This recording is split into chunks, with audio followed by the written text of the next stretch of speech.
Hello, this is H.G. Bailey, bringing you a special anniversary video to celebrate, well, the 10th anniversary of starting my Final Fantasy I LP. Holy cow, I didn't think I'd be doing this for this long. To celebrate, I thought I'd talk about my top 10 LPs to prepare. This isn't based on the technical quality of the game, but rather the challenge, the enjoyment, and the process of preparing one of my LPs to make. Now, I'm going to show some footage from the games. I'll avoid any plot spoilers, but, maybe I'll show a battle of someone and the name of whoever was in the battle might be a spoiler. I don't know. I haven't planned that far ahead yet, but, well, just a fair warning there, viewers. Number 10. This guy a 2. This one presented a unique challenge for me to handle with my test runs. I don't think I've ever put as many hours into preparing an LP as this one, because there was just so much post-game content that I wanted to be able to show off, and there was relatively little information on the preparations needed for that content, let alone how to go about it. I guess, most people just didn't really want to go through all those hours to get through all that stuff. And especially like the Dark World and Axle mode, that was pretty challenging to figure out how to beat a few of the stages because of how sometimes I needed like several party members in order to make them work instead of just like one maxed out character that I used for most everything else. And of course, once I figured out the order of events that I wanted to show, well, then everything just fell into place. Number 9. Seiken Densetsu 3. I did several test runs of this game, not just to explore the different paths of the game, but also different party configurations for them, since I had banned the Bezel Black Market items and the emphasis on the synergy of a group. Even changing just one party member would greatly change how I would approach the game. It wasn't as simple as having, a specialist in each type of character, like a melee fighter, a healer, and a mage to cover everything. No. And to me, it was just like a new experience each time I played the game and used different party members there. And when the game really opened up, changing the order in which you fight the bosses at that point would also affect how I approached them, because a lot of them were really long to kill. Number 8. Final Fantasy II. This was the first LP where I actually did test runs. I researched the gameplay mechanics, like on GameFAQs, created some of my own notes, and put together databases to compare information. I had played Final Fantasy I so much that I didn't really need to do any preparations for that LP. But of course, my process wasn't nearly as refined as it is today. Now, I did several half test runs of Final Fantasy II, since the Disc Cave was pretty much the gatekeeper to see if a party would work well in the long run, depending on how I developed them. And, well, when I wasn't ready to start the LP of Final Fantasy II, by the time I was done with the first game, I decided to LP the fan translation of Final Fantasy IV to buy some time so that I could get the LP prepared and everything. And even with all the knowledge that I researched then at the time, I know like twice as much about the game now as I did then. I have somewhat a morbid fascination with the game. It's still probably in my bottom 3 main series Final Fantasy games, not including the MMOs, since I've never played those. But yeah, I'm just fascinated by how much is going behind the scenes in Final Fantasy II in the code of the game that isn't really obvious. And I could easily do another LP of the game and totally change my approach to it, as I found so many ways to better guarantee my success getting through battles and dungeons and all that stuff. Number 7, Final Fantasy IX. Now we're getting to the games that presented more technical challenges that changed the way that I prepare my LPs today. And this was the first game when I created my own forums and started doing public test runs to discuss with the viewers prior to making the LP. When I was doing the Chrono Cross LP, a lot of viewers were suggesting ideas of how to change my setup in ways that I didn't consider when I was doing it on my own, even with all the research I put into it. I mean, it just got to the point where I had to admit that no matter how much time and effort and research I put into preparing an LP, it just wasn't going to compare to having tons of people contributing to the process. I mean, there's only so much I could do on my own from my perspective, even with the battle mechanics already hacked out of the game or something. And there was also Terra Enigma too, but that was relatively straightforward. Final Fantasy IX was the first real massive collaboration that I did with viewers, which created the process that I use to prepare my LPs today. Number 6, Dragon Warrior 2. This was the first time where I hacked the information I wanted out of the game by myself. Although I had some help, but I had to figure out what the information meant and all that. In previous LPs like Final Fantasy V or the first Dragon Warrior game, the data was already out there. I just had to turn it into useful information for my playstyle and create my own strategies and all that. Now, unlike the other Dragon Quest games, I couldn't find information about the elemental weaknesses for the enemies in Dragon Warrior 2. And I guess no one had done it before due to the relatively low popularity of the game. I mean, the information was probably out there somewhere, but I wasn't able to find it on my own at the time, and I didn't know anyone who could read Japanese to find it that way.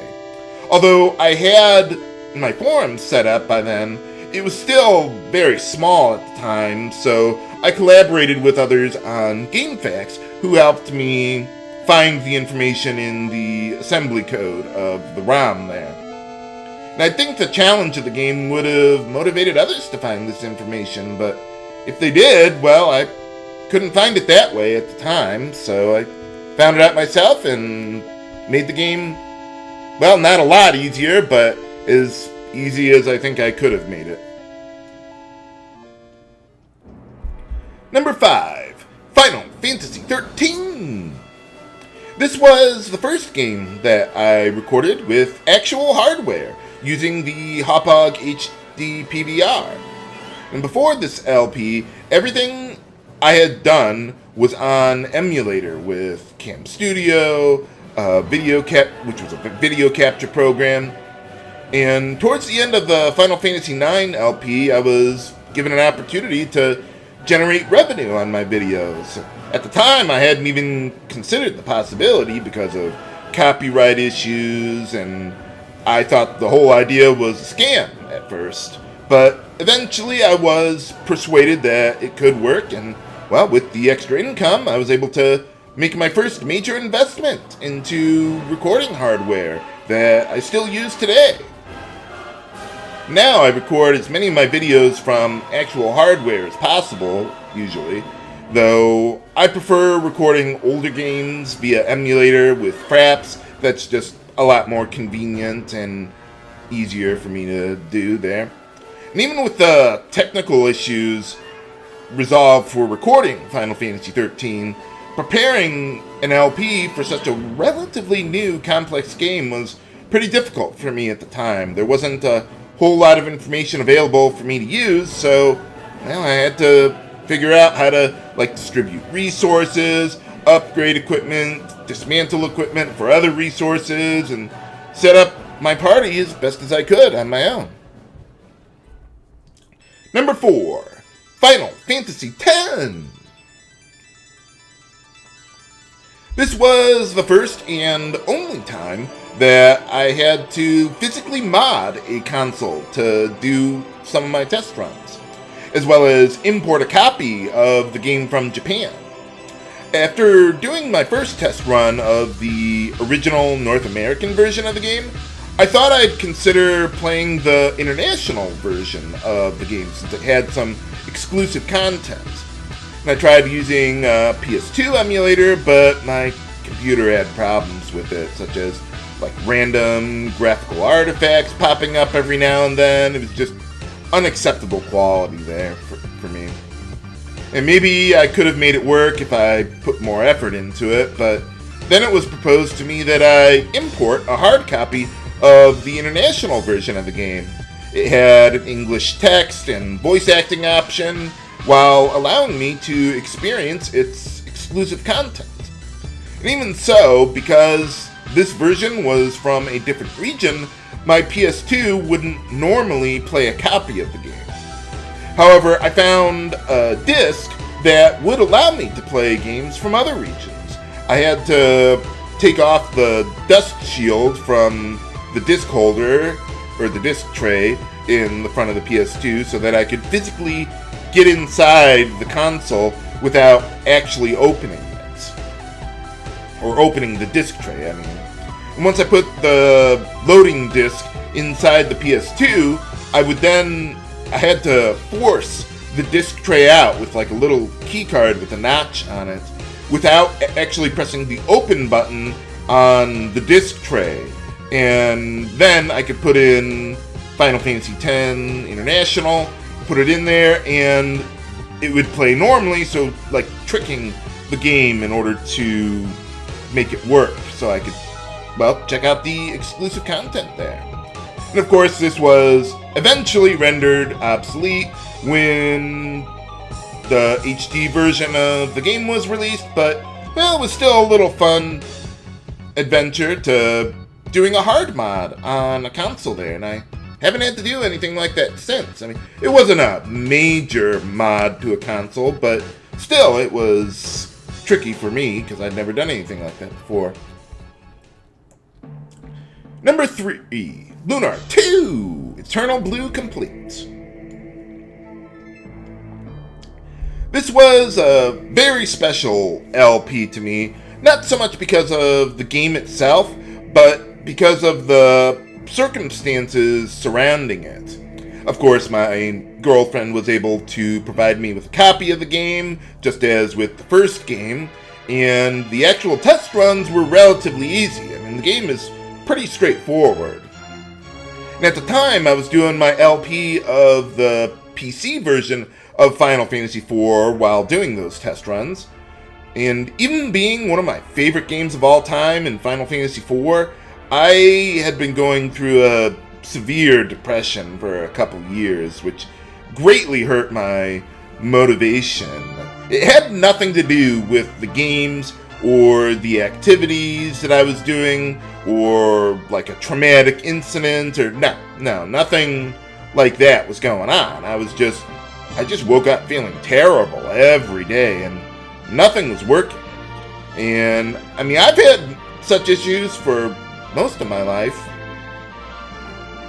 Tried tons of different medications, nothing ever worked, and well, eventually I stumbled upon a psychiatrist who had a different approach, because previously, like, the medications that I tried were relatively new ones that were safer, with less side effects and such, but they also weren't as strong. And yeah, none of them had any effect, or some of them even had nasty side effects, like headaches, things like that. And well, this time the psychiatrist suggested an older medication that was much more powerful, though it usually had more severe side effects for most people. And at the time, well, I was just so desperate, I would just try anything that had a chance of success, and I had a little bit of lightheadedness with it, but the side effects were very minimal for me, and they went away completely within a week. And, well, better yet, it actually worked! And I felt like doing things again, and I had things I wanted to do with my life. I didn't feel like I was going to be miserable no matter what I would do for the day. And well, that's when I started my test runs for Lunar 2. It helped that the story and the music for the game were pretty emotional for me, and the stars were just aligned for me to play that game at that time. And it was just a great combination of the right medication, the right time, and the right game to play. And ever since then, I don't think I've taken a massive break between episodes or LPs, and I haven't looked back since.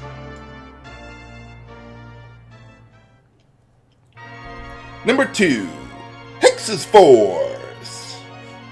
I had so much fun with this game, well beyond the technical quality of the game. And there was just so little information for Hexes Force in English, so I actually imported a Japanese strategy guide. And surprisingly, I could interpret a lot of the information myself, having played the game before, so I could guess what some stuff needed or meant. Though I still needed some help from others to read the Japanese for me so I could figure out, oh, so that's what that means.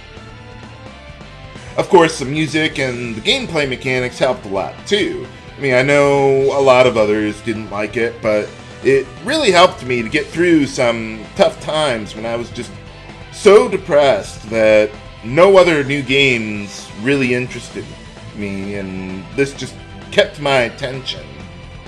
And there was just so much information that wasn't obvious in the game, like harvest points potentially containing different reagents for crafting items and equipment, or sometimes harvest points wouldn't even show up unless you had the discerning specs equipped, or there were treasure chests that changed their contents depending on if the vessel was tilting towards creation, neutral, or destruction. I mean, I never could have found most of that stuff out all on my own. Number 1, Radiant Historia for the Nintendo DS. This was the ultimate game for me to LP. It was the first time that I used Nintendo DS emulation and built my own computer to help out with that. As with many other games on the list, there wasn't a whole lot of information out there, so I had to figure a lot on my own, as well as work with others on the forums and all that. And I even wrote a full text walkthrough that I put on GameFAQs, and I got I think it was a $60 gift card for Amazon with it. And when I was looking for options to record it, I first heard about the no-cache GBA emulator to play it, but if I recall correctly, I think it was geared more towards playing the game at full speed rather than the accuracy of the graphics and sound emulation, which was, yeah, that was just unacceptable quality for what I wanted to do. Desmume had much higher quality, but it also had some slowdown that my old computer couldn't handle. My new computer was much better with that, especially when I put Desmume on a solid state drive. However, in order to record that way, I had to use Desmume's internal AVI recorder instead of a screen capture program like I usually do, because the slowdown caused the video to go out of sync with my commentary if I was recording it live. So now I record my LPs for Nintendo DS games with post-commentary so that I can get the highest quality video possible even without having live reactions to everything. And it also helped that the game was really good, everyone else loved it, and some viewers even posted little comics on the forums during the LP. The community was just so perfect for me to LP that game, and when I did. So, those are my top 10 LPs to prepare. I hope you've enjoyed it, learning about some of the things going on behind the scenes. There are certainly others that were great too. For some honorable mentions, let's see, Dragon Quest IV, that was the first time I got into a Dragon a new Dragon Quest game since I played the third game like 15 years prior or something. And Lunar 1 was a game that brought, well, my girlfriend and I together there.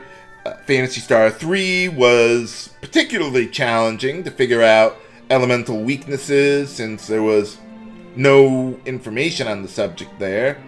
And Disgaea 1 was a huge game to LP that got me into the series and required a lot of time off-screen to prepare.